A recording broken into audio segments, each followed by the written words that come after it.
5 વસ્તુ એવી છે કે જે માટે આપણે ઈશ્વરનો ખૂબ આભાર માનવો જોઈએ.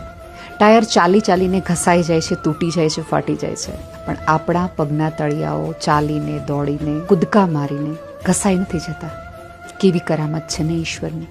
આપણું શરીર 70% પાણીથી ભરેલું છે અને આપણી અંદર લાખો રોમ છિદ્રો આવેલા છે, તેમ છતાં પાણીનું એક પણ ટીપું બિનજરૂરી રીતે બહાર નથી નીકળતું. ભગવાનની આ કેવી અનોખી વ્યવસ્થા છે નહીં. પૃથ્વી પરની લગભગ વસ્તુઓ આધાર વિના ઊભી રહી શકતી નથી, પણ આપણું શરીર સ્વયં સંતુલન બનાવી રાખે છે. કુદરતની કેવી કૃપા આપણા સૌ પર છે. ચોથું, કોઈ પણ બેટરી ચાર્જ કર્યા વગર લાંબો સમય ચાલી શકતી નથી. આપણું હૃદય કેવું છે કે આપણે આ જન્મ્યા કે ત્યારથી મૃત્યુ પામ્યા ત્યાં સુધી સતત ધબકતું રહે છે. કુદરતની આ કરામત તો જુઓ.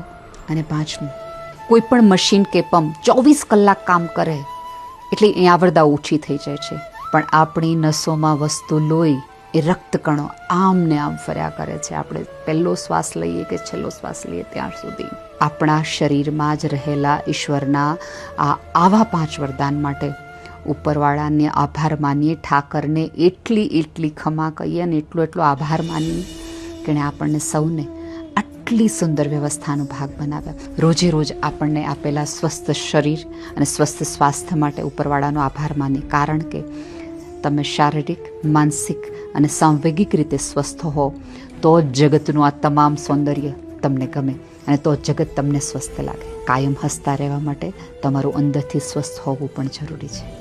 એટલે સ્વસ્થ રહો અને મસ્ત રહો.